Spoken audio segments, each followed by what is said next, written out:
Good evening members.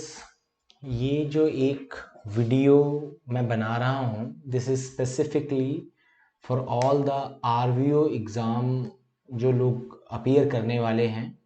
ये उन कुछ क्वेश्चंस को डील कर रही है वीडियो, जो कि मुझे जिन मेंबर्स ने पास किया ये एग्ज़ाम या जिन मेंबर्स ने अपीयर किया, unfortunately they were not able to pass the exams, तो वहाँ से मेरे पास कुछ कुछ रिस्पॉन्सेज या कुछ कुछ क्वेश्चंस, खासकर प्रैक्टिकल क्वेश्चंस जो है जो अराइज हुए कि हाँ कुछ कॉमन क्वेश्चन ऐसे हैं जो बार बार पूछे जा रहे हैं और वो जनरली किसी भी बुक में covered as a case studies नहीं है ना। तो जनरली हो क्या रहा है कि 3 केस स्टडीज में से 2 तो आपको नॉर्मली जो आपके पास नोट्स एंड ऑल हैं वहीं से ही नॉर्मली आ जाते हैं, जो हमारी केस स्टडीज है उसमें से डायरेक्टली आ रहे हैं। एक आध केस स्टडी जो वो थोड़ी सी डिफरेंट या नई वो पूछ रहे हैं ना। तो इस एक सेशन में मैं उन क्वेश्चंस को टैकल करूंगा, बट उन क्वेश्चंस को डील करने से पहले कुछ पॉइंट्स जो मैं आपको पहले ही बता दूं। Those points are, during the discussion of these questions सबसे मेजर चीज हम लोगों को ध्यान में रखनी है कि इन क्वेश्चंस का हमारे पास जो डाटा है वो सिर्फ उतना ही है जितना किसी किसी मेंबर को याद रहा है वो क्वेश्चन, क्योंकि एग्जाम हॉल से किसी भी इंफॉर्मेशन को बाहर लाना पॉसिबल नहीं है। कोई डॉक्यूमेंट या वो एग्जैक्ट क्वेश्चन को बाहर लाने नहीं देते हैं, और ये एग्जैक्टली वो क्वेश्चंस हैं जो कि हमारे पास किसी बुक में अवेलेबल नहीं।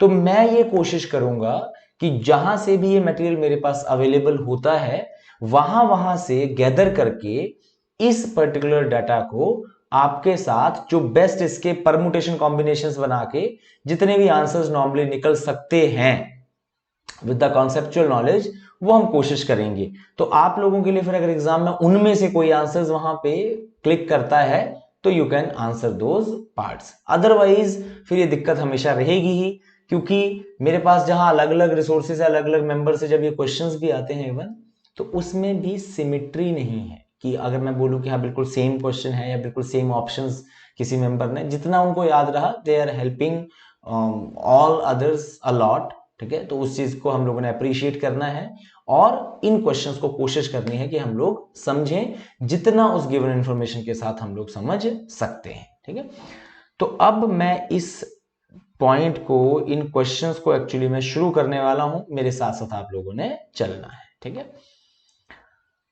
अब सबसे पहले मेरे पास जो एक क्वेश्चन है जो बार बार आ रहा है, काफी मेंबर्स ने रिक्वेस्ट करी, मेरे पास एक जगह वो आया प्रवीण सर की तरफ से ये क्वेश्चन, और पुनीत जी की तरफ से या और भी मेंबर्स की तरफ से भी ये क्वेश्चन मेरे पास आया हुआ है, जिसमें कि वो कैपिटल स्ट्रक्चर के ऊपर आपसे सवाल पूछ रहा है ना।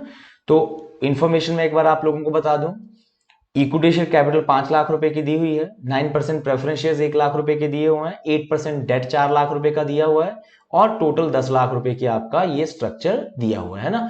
अब बाय डिफॉल्ट हमें यही मान के चलना पड़ेगा, अगर और कोई इंफॉर्मेशन नहीं है, कि करंट लायबिलिटीज वगैरह नहीं है, और जितने की ये मेजर एसेट्स और डेट है, इक्विटी और डेट है, उतने ही इक्विवेलेंटली एसेट्स भी मेरे पास होंगी।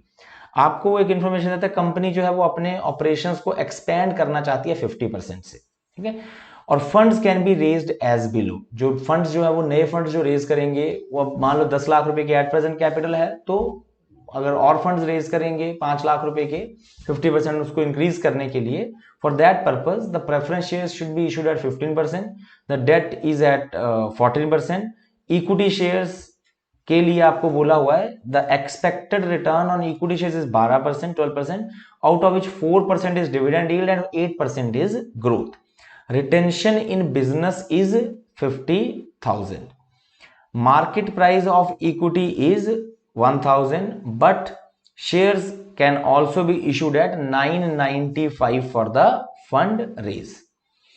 So इस पर्टिकुलर सिचुएशन में अब आप लोगों के पास जो ये क्वेश्चन जैसे प्रवीण सर की तरफ से मेरे पास आया, तो इसमें उन्होंने लिखा है कि 1,000 रुपए की मार्केट वैल्यू है और 995 पे इशू हो रहा है, जबकि ये सेम क्वेश्चन ही मेरे पास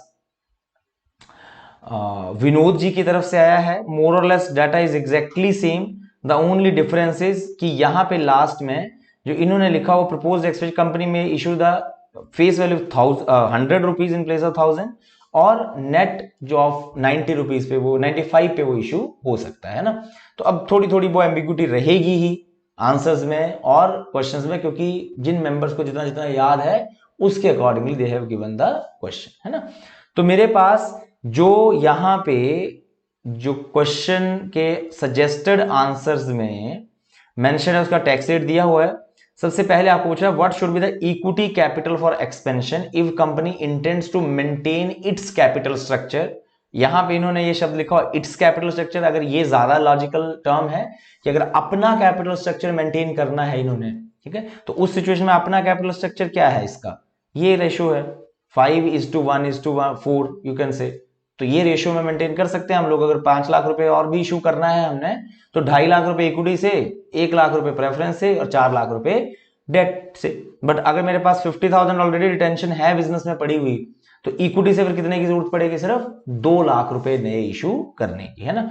वही आपसे पहले पूछा हुआ है कि अगर सेम कैपिटल स्ट्रक्चर मेंटेन करना है, जबकि इसी क्वेश्चन में हमारे पास जब ये विनोद जी ने लिखा हुआ है तो यहां पे they have used the word how much share capital can it raise by the company by maintaining the capital structure at optimal. तो ऑप्टिमल अगर वर्ड भी यूज करता है तो फिर आपको यही मानना पड़ेगा कि जो एट प्रेजेंट का कैपिटल स्ट्रक्चर है that is 5:1:4 that is by default optimal. तो उसी रेशियो में फिर हम लोग नया कैपिटल जो है वो इशू कर सकते हैं, ठीक है। तो उस सिचुएशन में पॉइंट जो है वो इसमें सिर्फ इतना सा है कि जो रिटेंशन होती है that is also a part of equity. और अगर वो इक्विटी का ही पार्ट है तो 50,000 इक्विटी के पड़े हुए हैं तो नया कितना इक्विटी इशू की जा सकती है, the answer should be 2 lakh rupees.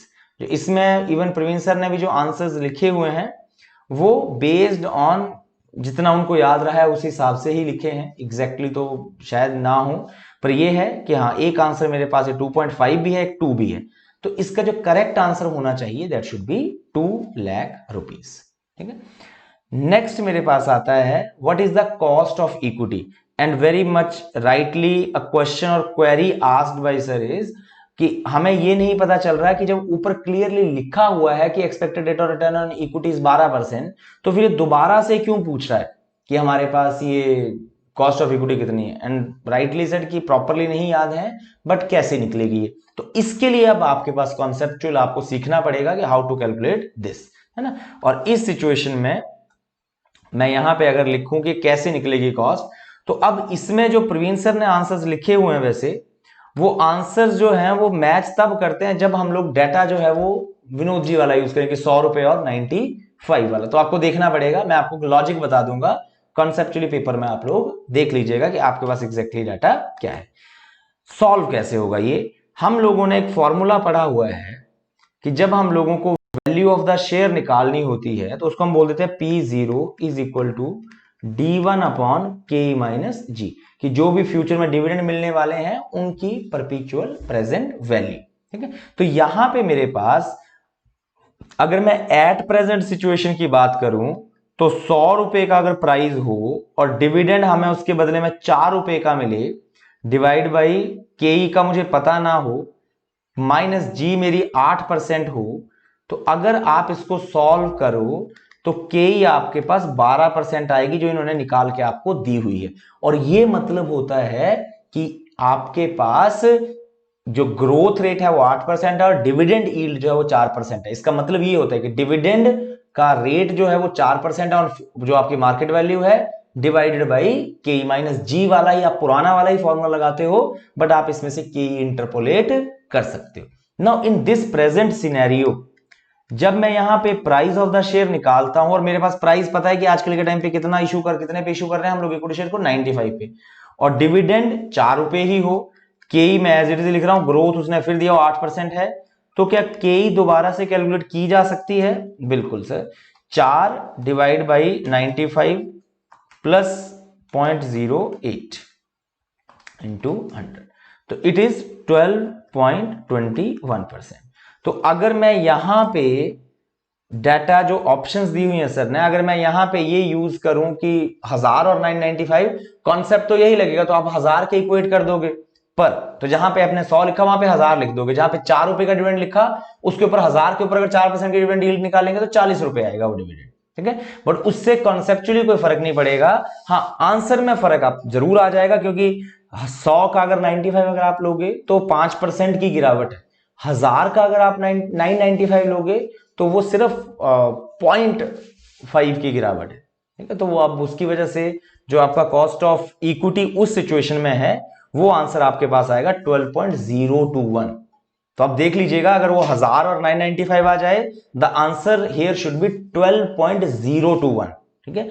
और अगर आपके पास ये आप सॉल्व कर सकते हो थोड़ी देर के लिए वीडियो पॉज करके, तो ट्राई कर लीजिएगा चाहे।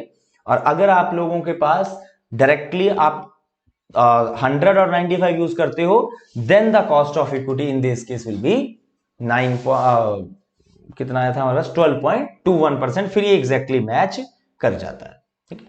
जो तीसरा पार्ट है उसका मैं आंसर आपको एक्सेल में दे रहा हूं, आप बाद में चेक भी कर सकते हो चाहे, कि weighted average cost of capital after the fund raise. अब आफ्टर द फंड रेज भी हमारे पास दो अल्टरनेटिव हो सकते हैं आंसर्स। एक ये ऊपर वाला आपने याद रख लेना, अगर आपको ये 9.205 आंसर नहीं मिलता है बाई चांस क्वेश्चन में, तो इसका आंसर फिर होना चाहिए 9.34। Weighted average cost of capital कैसे निकालते हैं हम लोग, जो जो हमारी कॉस्ट ऑफ कैपिटल अलग अलग सोर्सेज से है मल्टीप्लाइड बाय उसके वेट्स। तो अब मेरे पास जो रिटेंशन है वो भी इक्विटी की तरह माना जाता है। और जो अब आप इक्विटी की वैल्यू अगर ढूंढेंगे, तो मेरे पास इक्विटी कैपिटल पहले जो थी वो 5,50,000 थी, अगर मैं रिटेंशन को जोड़ दूं और 2 लाख की और इशू करें तो 7.5 लाख रुपए हो गए। 9% प्रेफरेंस शेयर 1 लाख के थे, नया कुछ नहीं इशू हुआ। 8% डेट जो थे वो 4 लाख के थे, नया कुछ नहीं इशू हुआ। 15% प्रेफरेंस शेयर 50,000 के, उसके हाफ हमने और इशू कर दिए सेम कैपिटल स्ट्रक्चर मेंटेन करने के लिए। और 14% का जो डेट है वो भी इशू कर दिया। तो उसका कॉस्ट जो है, जो इक्विटी और प्रेफरेंस, इक्विटी की निकाल ली, प्रेफरेंस की जो उसका डिविडेंड रेट है, और जो आपका डेट है उसका आफ्टर टैक्स रेट है ना। तो अगर आपका कॉस्ट भी, अगर आपके पास इक्विटी और डेट का कैपिटल स्ट्रक्चर भी है, तो वेटेज निकल जाएगी आपका। वेट इनटू अगर आप कॉस्ट करोगे तो आपके पास क्या निकल के आ जाएगा, ओवरऑल कॉस्ट ऑफ कैपिटल है, जिसको आप एक और नए नाम से जानते हो, that is called weighted average cost of capital. तो इस तरीके से तीनों पार्ट जो वो सॉल्व होंगे। ऊपर क्या किया हुआ है हमने, ऊपर मैंने ये माना है कि अगर ये 5,50,000 ओरिजिनली हमारे पास रिटेंशन का ही हिस्सा था, तो उस टाइम पे टोटल कैपिटल हो जाते हैं 10,50,000, ना कि 10 लाख, है ना। तो उसके प्रोपोर्शनल अगर 50% एक्सपेंशन करनी है तो 5,25,000 की एक्सपेंशन करनी पड़ेगी। उसमें से एट प्रेजेंट जो कैपिटल स्ट्रक्चर है उसी रेशियो में अगर नया फंड रेज करें और उसकी वेटेज लगाएं हम लोग, तो आंसर मेरे पास आता है 9.34। आप आराम से, ये शीट भी मैं आपके साथ शेयर कर दूंगा, आप पॉज करके एक बार कैलकुलेट करके जरूर देख सकते हैं ना। अब इससे आगे चलते हैं नेक्स्ट क्वेश्चन की तरफ को। जो नेक्स्ट क्वेश्चन मेरे पास शेयर्ड है वो अब व्हाट्सएप पे ही विनोद जी ने ही मैक्सिमम क्वेश्चंस जो है वो शेयर किए हुए हैं हमारे साथ। और उसमें अच्छा, इस क्वेश्चन में एक विनोद जी ने क्वेश्चन शेयर किया था कि नंबर ऑफ शेयर्स कितने इशू हो सकते हैं। तो नंबर ऑफ शेयर अगर आपके पास वैल्यू हो कि 2 लाख के इशू करना और एक शेयर का प्राइस 95 हो, तो how many number of shares required to be issued, तो डिवाइड करके आप लोग निकाल सकते हो। 2 लाख डिवाइड बाय अगर करोगे तो आपके पास निकल के आ जाएगा, है ना। उसके बाद मेरे पास जो सेकंड क्वेश्चन है, अगेन शेयर्ड बाय सर, तो इसको भी एक बार देख लेते हैं। PQR limited equity is 40 lakhs, जो कि 2 लाख शेयर्स हैं। 6% preference shares of 10 lakh, 8% debentures of 30 lakhs and dividend of ₹2, market price is 20, growth rate is 7%। अब इस क्वेश्चन में भी के निकालने का सेम फॉर्मूला लगेगा, P0 price of the share is equal to D1 upon K minus G. अब दिक्कत इसमें क्वेश्चन में ये है कि शायद अब सर जब वीडियो देखेंगे अगर उनको याद आ जाए तो चाहे सर शेयर भी कर दीजिएगा कि ये जो डिविडेंड का अमाउंट है, क्या इसके साथ कुछ इंफॉर्मेशन थी या नहीं, ये D1 है कि D0 है, ठीक है। क्योंकि उसके अकॉर्डिंगली आप लोगों के पास आंसर में वेरिएशन आ जाएगी, है ना। तो अगर D0 हो तो भी मैं आपको बता दूंगा, अगर D1 हो तो भी मैं आपको बता दूंगा। अगर D0 हो तो प्लस 7% करके D1 आएगा। अगर D1 हो तो उस सिचुएशन में डायरेक्टली D1 अपॉन के को के रख के माइनस जी, और प्राइस आपके पास दिया हुआ है, इक्वेट कर दोगे तो आपके पास कॉस्ट ऑफ इक्विटी आ जाएगी। जो आपके पास कॉस्ट ऑफ डेट है वो आपका सीधा सीधा लिखा हुआ है, उसमें से टैक्स रेट अगर होगा तो घटा देंगे, नहीं होगा तो कुछ नहीं करेंगे। इस क्वेश्चन में भी अगेन एग्जाम में जनरली टैक्स रेट होना चाहिए। अब यहां पे क्वेश्चन में नहीं लिखा हो इसलिए मैं आपके बाय डिफॉल्ट सॉल्यूशन में नहीं मानूंगा। अदरवाइज अगर टैक्स रेट होगा तो कॉस्ट ऑफ डेट जो है वो after tax cost of debt ही हमेशा आती है ना। तो अब उसके बाद बोला हुआ है कि आपको WACC निकालनी है 3 सिचुएशंस में, एक एट प्रेजेंट की सिचुएशन, एक सिनेरियो 1 कि आपने एडिशनल डेट भी इशू कर दिया और कॉस्ट ऑफ इक्विटी आपकी चेंज हो गई, सेकंड अगर आपने एडिशनल डेट भी इशू कर दिया और कॉस्ट ऑफ इक्विटी आपकी फिर से चेंज हो गई, है ना। तो उस सिचुएशन में हम किस तरह से इसको लेकर चलेंगे, तो ये आपके पास एक्सेल की शीट में मैंने आप लोगों के लिए सॉल्व कर दिया हुआ है question. This is question number 2। तो अगर एट प्रेजेंट की सिचुएशन बोले तो हमारे पास इक्विटी शेयर 40 लाख के हैं, 6% प्रेफरेंस शेयर 10 लाख के हैं, 8% डिवेंचर 30 लाख के हैं और इनकी कॉस्ट 17%। अब कैसे आई sir? P0 is equal to D1 upon K minus G। अब मैं बाई डिफॉल्ट एज्यूम कर रहा हूं कि D1 ही दिया हुआ है, तो P0 मेरे पास क्या है पहले वाले बाई डिफॉल्ट सिनेरियो में 20 रुपए market price, 20 is equal to D1 is equal to 2 रुपए। अगर इसको D0 मानोगे तो प्लस 7% करके D1 आएगा, डिवाइड बाई KE को KE रहने दो, G 7%, KE माइनस 0.07। सो अगर आप इसको सॉल्व करो तो KE will be equal to 2/20 plus 0.07 is equal to 17%। जो चेंज्ड सिनेरियोज होंगे उसमें भी सिर्फ और सिर्फ आपका एक तो डिविडेंड का अमाउंट चेंज हो रहा है और एक आपका मार्केट प्राइस चेंज हो रहा है। तो क्या कॉस्ट ऑफ इक्विटी बार बार निकाली जा सकती है, वो निकाल के मैंने आंसर दिए हुए हैं, वो कैलकुलेट आप लोगों ने कर लेनी है ना। तो उस सिचुएशन में एक बार आंसर देख लीजिए, तो आपके पास कॉस्ट ऑफ इक्विटी आ गई, कॉस्ट ऑफ प्रेफरेंस शेयर दी हुई है, कॉस्ट ऑफ डेट मैंने सीधी 8% लिख दी है। जनरली डेट का टैक्स का रेट अगर होगा क्वेश्चन में तो आफ्टर टैक्स ही ये आएगा अमाउंट, ठीक है। उसके बाद उसके वेटेज आ गए 80 लाख में से, वेट इंटू कॉस्ट करेंगे तो WACC मेरे पास 12.25% निकल कर आ जाती है। सिनेरियो 1 हुआ, उसमें एडिशनल डेट 20 लाख रुपए का 10% के रेट पे इशू किया गया। अगेन वही बात कि अगर मेरे पास टैक्स रेट होगा तो इसकी कॉस्ट भी after tax cost of debt मानी जाएगी, अदरवाइज नहीं, ठीक है। तो मेरे पास इसकी कॉस्ट ऑफ 27% कैसे हो गई sir? P0 is equal to D1 3 रुपए दिया हुआ है मेरे पास, जो प्राइस दिया वो 15 रुपए दिया हुआ है और ग्रोथ रेट 7% दी हुई है, 15 या के मैं सीधा लिख दूं फॉर्मूला के प्लस 0.07, तो ये 20% आ जाएगा प्लस 7%, तो 27% ये कॉस्ट ऑफ इक्विटी आ जाएगी। कॉस्ट ऑफ इक्विटी आ गई, डेट की कॉस्ट आ गई, वेटेज अब आपकी चेंज हो जाएगी क्योंकि अब 1 करोड़ में से वेटेज लगेगी, ठीक है। चेक कर लेना कि टोटल ऑफ वेटेज हमेशा 1 होना चाहिए और weight into cost of that component is equal to weighted average cost of capital. In that situation it will be increased to 15.8।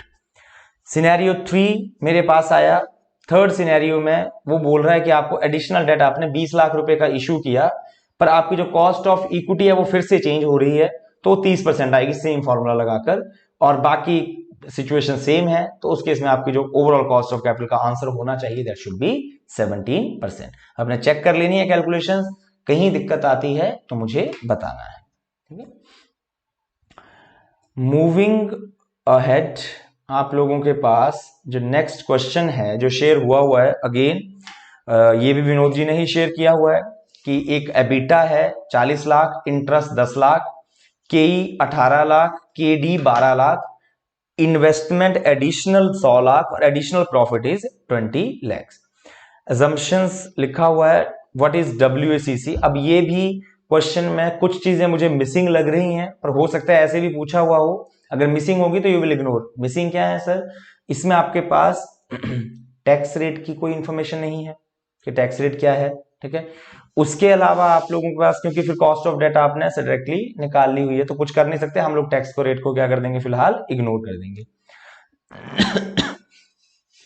आपके पास 3 जो सॉल्यूशन पूछे हुए हैं वो कौन कौन से पूछे हुए हैं?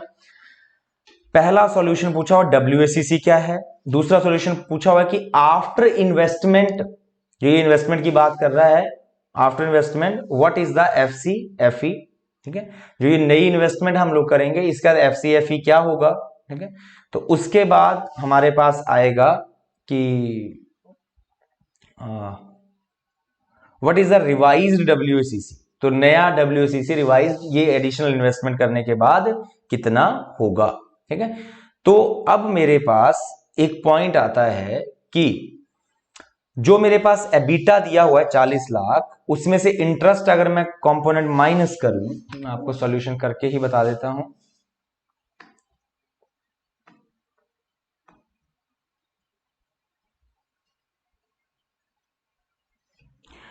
मेरे पास EBITDA दिया हुआ है 40 लाख एंड इंटरेस्ट है 10 लाख। अब आपसे अगर WACC पूछा हुआ है एट प्रेजेंट सिनेरियो में, तो उस सिचुएशन में आपके पास यहां पे कैसे निकलेगा वो, cost of debt into weight of debt plus cost of equity into weight of equity. अब अगर आप ध्यान से देखोगे तो कॉस्ट ऑफ डेट आपके पास क्वेश्चन में अवेलेबल है, कॉस्ट ऑफ इक्विटी आपके पास क्वेश्चन में अवेलेबल है, आपको चाहिए क्या है, सिर्फ the answer is weightage of debts. ठीक है, तो अगर वेटेज ऑफ डेट आपको चाहिए तो उस सिचुएशन में आपको क्या निकालना पड़ेगा, इक्विटी की वैल्यू कितनी है और डेट की वैल्यू एग्जैक्टली कितनी है। ठीक है, तो एक आपको ये ईबीटा भी निकालना पड़ेगा, तो ये आपके पास और कोई इंफॉर्मेशन नहीं है, तो ईबीटी, ईएटी, डेप्रिसिएशन की कोई इंफॉर्मेशन नहीं है, तो इसी को हम लोगों को क्या बोलना पड़ेगा, FCFE is equal to 30 lakh.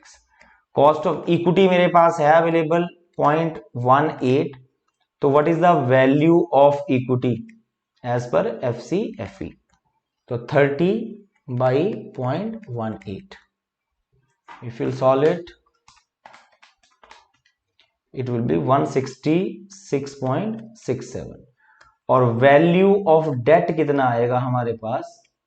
अब इंफॉर्मेशन क्वेश्चन में कुछ है तो नहीं, पर 10 लाख का जो इंटरेस्ट कॉस्ट है वो कितने अमाउंट के ऊपर है, सॉरी किस रेट के अकॉर्डिंगली है, 12% के ऊपर। तो कितना अमाउंट ऑफ डेट होगा हमारा, 10 डिवाइड बाई 12%, 83.33। तो टोटल कैपिटल कितनी हुई फिर मेरे पास, 250 लाख, जिसमें से कि इतना प्रोपोर्शन डेट का, इतना प्रोपोर्शन इक्विटी का हमारे पास इन्वॉल्व है, इन्वेस्टेड है। ठीक है, तो अब इतना डेट लगा हुआ, इतना इक्विटी का पैसा लगा हुआ है। अब इसमें से अगर मुझे ओवरऑल कॉस्ट ऑफ कैपिटल निकालनी है तो इसकी वेटेज हमारे पास निकल आएगी। वेटेज क्या आएगी, 166.67 divide by 250 into cost of equity है 18% एंड 83.33 डिवाइड बाई 250 इंटू 12%। तो इफ यू विल कैलकुलेट तो ये आपके पास अप्रोक्सीमेटली आंसर आएगा 16%, अप्रोक्सीमेटली का एग्जैक्ट आंसर आएगा 16% इस क्वेश्चन का। ठीक है, सेकंड नंबर पे मेरे पास आता है जो इसका सेकंड पार्ट है, आपको पूछा हुआ कि एक जो एडिशनल इन्वेस्टमेंट आपने करी, after investment what is the FCFE।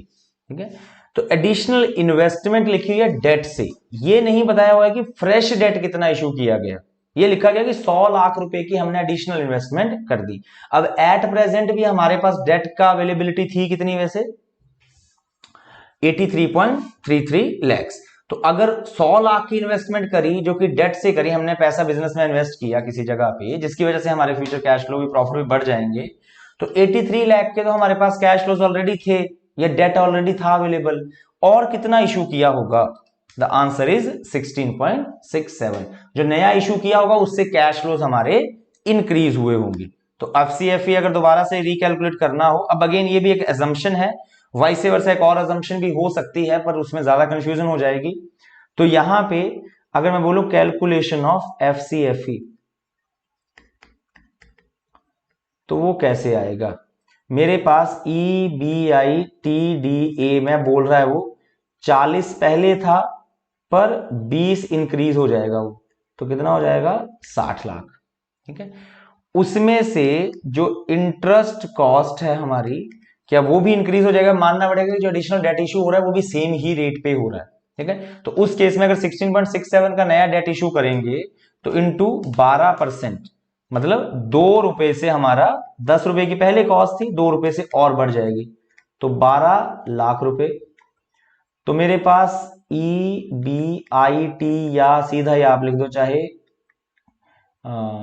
EAT, क्योंकि टैक्स नहीं है क्वेश्चन में, अगर होगा तो शुड बी रिड्यूस्ड, 48 लाख आ गया। ठीक है, इसमें प्लस एडिशनल डेट इशूड, जब डेट की रीपेमेंट करते हैं तो free cash flow for equity निकालने के लिए हम उसको माइनस करते हैं, अगर डेट इशू हो रहा है तो उसको क्या कर देंगे हम लोग, ऐड कर देंगे। ठीक है, तो ये मेरे पास आ गया free cash flow to equity. बाकी वर्किंग कैपिटल वगैरह कुछ है नहीं। तो 48 प्लस 16.67 64.67। एक आंसर ये हो सकता है इस क्वेश्चन का। सेकंड आंसर क्या हो सकता है कि आप पूरा का पूरा 100 लाख को ही क्या मानो कि फ्रेश ही डेट इशू हो रहा है इन्वेस्टमेंट के लिए, तो यहां पे फिर आपके पास 100 का 100 लाख जुड़ जाएगा, जो कि ज्यादा अच्छी नहीं रहेगी एजम्पशन। बट अगर मान लो उसके वाला आंसर आपके पास अवेलेबल हुआ सेकंड पार्ट का जो पूछा उन्होंने, तो या तो आंसर 64.67 होना चाहिए, या यहां पे 60 और 10 प्लस 12 22 माइनस करने के बाद 60 माइनस 22 कितना होता है, 60 माइनस 22 38 का क्या EAT होना चाहिए, और उसके ऊपर एडिशनल डेट, फिर पूरा का पूरा 100 रुपए ले लो, तो फ्री कैश फ्लो टू का इक्विटी का आंसर होना चाहिए 138। ये दो आंसर्स हो सकते हैं, तीसरा इसके अलावा कोई अलाउड नहीं है होपफुली, है ना। तीसरे नंबर पे आपसे वो पूछ रहा है इसी केस में कि revised weighted average cost of capital निकालो। अब revised weighted average cost of capital निकालने के लिए फिर से हमें क्या चाहिए होंगे, वेटेज, ठीक है। तो वेटेज के लिए अगर FCFE आ गया, कॉस्ट ऑफ इक्विटी तो पता ही है 18%, तो वैल्यू ऑफ इक्विटी क्या आएगी, वैल्यू ऑफ इक्विटी आएगी आपकी 64.67 डिवाइड बाई 18%, 359.27, और डेट की वैल्यू कितनी होगी 100, क्योंकि हमने माना 16 पॉइंट। अगर इस तरह से करोगे तो उस केस में आएगी आपकी 138 डिवाइड बाई 0.18, तो इक्विटी की वैल्यू आएगी 766.67, और डेट की फिर वैल्यू आएगी 183.33। तो ये फिर अलग अलग वेटेज उसके अकॉर्डिंगली आएंगी। तो दोनों आपने अगर ना पता चले, दोनों सॉल्व करके देख लेना किससे आंसर मैच हो रहा है। तो यहां पे है 3 and 459.27, ये आ जाएगा आपका 766.67 प्लस 183.33, 950। तो इसके ऊपर वेटेज लग के 18 और 12 से मल्टीप्लाई करोगे तो आपके पास जो आंसर आएगा वो एक बार के लिए निकालना है आपने, 359.27 डिवाइड बाई 459.27 इंटू ये वेट आ गया, इंटू आपकी cost of equity 18% and 100 divide by 459.27 into 12, तो ये आपको निकालने पड़ेंगे 359.27 डिवाइड बाई 459.27 इंटू 18, ये आएगा 14.08, और उसके बाद आया 100 डिवाइड बाई 459.27 इंटू 12, 2.61। तो आपके पास टोटल जो कॉस्ट ऑफ कैपिटल आ जाएगी रिवाइज्ड वाली प्लस 14.08, इट विल बी 16.69। एक आंसर ये हो सकता है। दूसरा आंसर अगर ये वेट अप्लाई करके आप निकालोगे तो आपके पास जो फाइनल आंसर आएगा दैट विल बी 16.84। तो ये सेकेंड ऑल्टरनेटिव आंसर है। अगेन जितना जितना आपको याद होगा, या अगर इसमें टैक्स रेट होगा तो जहां जहां हमने टैक्स का इफेक्ट नहीं लिया वहां वहां टैक्स का इफेक्ट आएंगे, इंटरेस्ट के ऊपर खासकर, ठीक है। तो ये आपके पास तीसरा क्वेश्चन था जो विनोद जी ने शेयर किया हुआ था। उसके बाद आपके पास एक ये दो क्वेश्चन, ये क्वेश्चन आंसर ग्रुप में पहले हैं, क्वेश्चन बाद में है। तो क्वेश्चंस जो हैं वो आप लोगों के पास एक बार के लिए मैं आपको खोल के दिखा रहा हूं। If any member wants to read it तो आप वीडियो पॉज करके भी इसको रीड कर सकते हो, इन दोनों क्वेश्चंस को, ठीक है।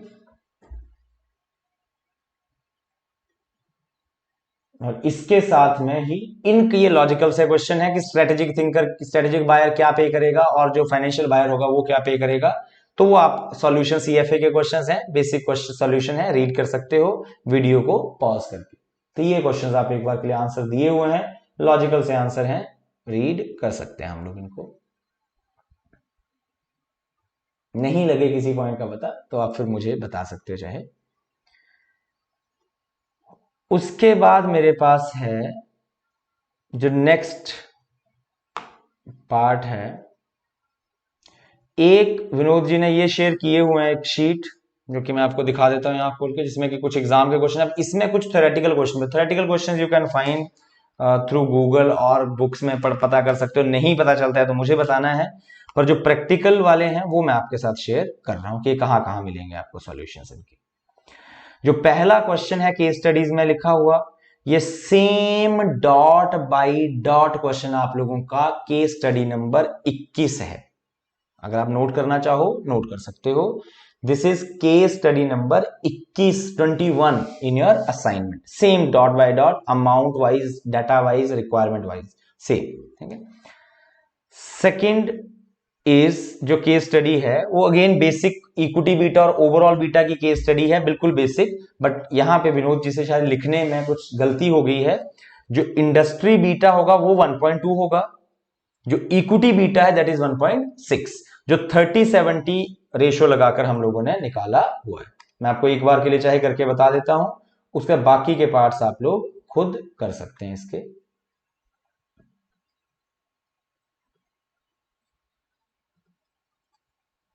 क्योंकि ऐसे ऐसे basic questions we have tried so many times.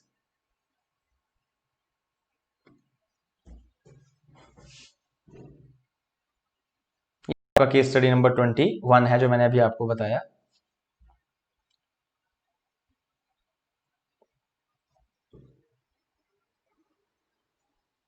तो जो ये आपकी केस स्टडी है इक्विटी बीटा वाली, तो यहां पे अगर इक्विटी ओवरऑल बीटा हो हमारे पास, ओवरऑल बीटा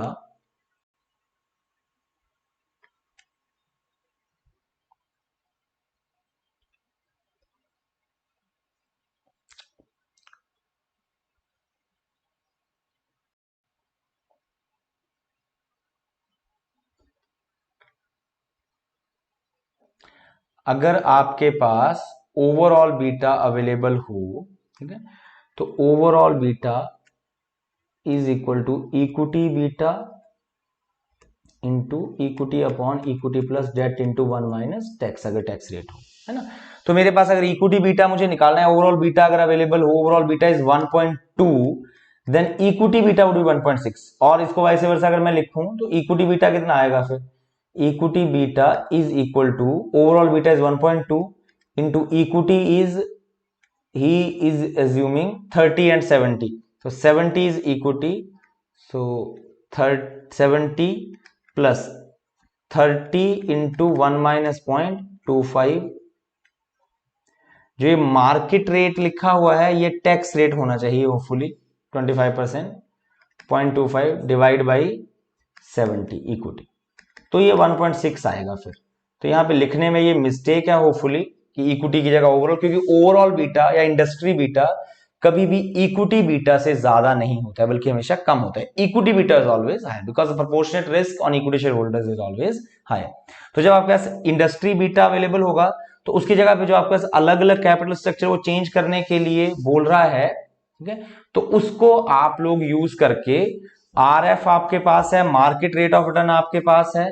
अच्छा अगर टैक्स रेट सर नहीं हुआ, अच्छा इसको मार्केट रिटर्न अगर आप मानोगे तो सीएपीएम लगाने के लिए यहाँ पे इक्विटी बीटा को यूज करके आप सीएपीएम लगा के कॉस्ट ऑफ इक्विटी निकाल सकते हो।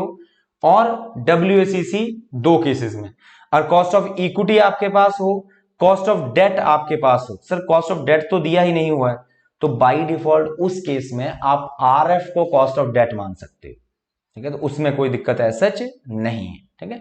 तो मेरे पास अगर मैं इसको बोलूं कि के, पहले पार्ट में इन्होंने पूछा हुआ है कि के निकालो यूजिंग द इक्विटी बीटा, तो के विल बी, अगर यहां पे मैं इसको टैक्स रेट ना मानूं तो उस सिचुएशन में it will, the answer would be bit different. पर ये पता नहीं कितना याद है सर को, तो उसके अकॉर्डिंगली आपने एक कॉन्सेप्ट रिवाइज कर लेना है। इसके क्वेश्चंस हमने कई क्वेश्चंस करे हुए हैं, ये कोई बिल्कुल भी नया क्वेश्चन नहीं है, similar to case study number 3। अब इसका आंसर मैं आपको एक्सेल में प्रोवाइड कर दूंगा कि बॉन्ड का जो प्राइस है, फेस वैल्यू है वो 1000 रुपए है, जो आज का प्राइस चल रहा है वो इतना चल रहा है, कूपन रेट 16% है, YTM 6 इयर्स के बाद रिडम्पशन वैल्यू इज 1000। तो आपसे एक तो YTM पूछी हुई है, एक मैकॉले ड्यूरेशन और एक modified duration. The answer would be somewhat like this. ये आप ईयर 0 पर लिख दोगे आउटफ्लो, उसके बाद 160 रुपए, क्योंकि 1000 रुपए को 16%, 160 160 160 और लास्ट में 1160 लिखोगे, इज इक्वल टू IRR ऊपर से लेके नीचे तक, तो आपको 17% का आंसर दे देगा। तो अगर IRR या YTM एक ही चीज है, तो YTM पे अगर डिस्काउंटिंग करोगे तो उसकी present value, value of the bond कितनी आ जाएगी, 964, है ना। और present value into number of years करके टोटल करोगे तो उसका टोटल आएगा ये and 4089 divided by 964 if you will do, that is Macaulay duration. Macaulay duration divided by 1 plus YTM अगर आप करोगे तो you will get the modified duration, इसका volatility भी बोल देते 3.625%. ठीक है, तो ये आप लोगों के पास यहां पे पहुंच के ये क्वेश्चन फिर प्रैक्टिकल वाले खत्म हो जाते हैं. जो इसके आगे सर ने थोड़े बहुत क्वेश्चन शेयर किए हुए हैं वो थ्योरेटिकल हैं, तो वो एक बार के लिए आप लोगों ने गो थ्रू कर लेने हैं. और कॉल ऑप्शन पुट ऑप्शन के हैं, कुछ अच्छे क्वेश्चंस भी हैं बट एक बार ट्राई कर लेने. अगर फिर भी किसी क्वेश्चन में आपको स्पेसिफिकली दिक्कत आती है तो मुझे पूछना है. एक ये क्वेश्चन है बीच में कि ऑपरेटिंग लीवरेज का एक्चुअली मतलब क्या होता है, फाइनेंशियल लीवरेज का एक्चुअली मतलब क्या होता है. तो ऐसे ऐसे लोधा की बुक में कुछ 2 क्वेश्चन नए ऐड हुए थे, वो क्वेश्चंस हमने क्लास में एक एक्स्ट्रा क्लास लगा के किए हुए हैं. ठीक है, जिसमें कि प्रॉपर्ली रीड करना सीखा था कि कितना सेल्स के ऊपर अगर चेंज आए तो फाइनेंशियल लीवरेज की वजह से, ऑपरेटिंग लीवरेज की वजह से आपके ईबीआईटी के ऊपर कितना फर्क आता है, and so on so for. तो अगर किसी की वो सेशन मिसिंग हो तो आपने जरूर वो अटेंड कर लेना है. ठीक है, तो इसके साथ ही इन क्वेश्चंस को आपने गो थ्रू करना है. कुछ प्रॉब्लम आती है, कुछ दिक्कत आती है तो वो आप मुझसे पूछ सकते हो. और जो भी इनमें इश्यूज होंगे, कुछ इशू हमेशा रहेगा कि हमारे पास क्योंकि पूरा डाटा नहीं है इसलिए हम पूरे तरीके से सॉल्व नहीं कर पाएंगे, पर कुछ पॉइंट्स या लॉजिकल पॉइंट्स जो थे कि कॉस्ट ऑफ इक्विटी निकलेगी कैसे, वेट्स निकलेंगे कैसे, वो आप लोग प्रैक्टिस कर सकते हो. उसमें ऐसा आपको कोई ज्यादा दिक्कत होपफुली नहीं आएगी. ठीक है, तो ये एक सेशन था जो आप लोगों का मिसिंग था या प्रैक्टिस के लिए हो जाएगा नए एग्जाम क्वेश्चंस की तरह. तो एक बार के लिए आप लोगों ने ये अटेंड जरूर कर लेना है. कुछ भी अभी भी कोई डाउट रह गया हो, प्रॉब्लम रह गई हो तो अपने ग्रुप्स में वो आप लोगों ने डाल देना है या मुझे नॉर्मल मैसेज कर देना है. डन. अभी के लिए इसको कंप्लीट करना है आपने. That's it for the day. Thank you so much. और जो चैनल है ये सब्सक्राइब जरूर करके रखना है. कोई भी अगर नई अपडेट आती है, नई वीडियो आती है तो मैं इसी में बाय डिफॉल्ट अपडेट कर दिया करूंगा, है ना. तो अभी के लिए दैट्स इट.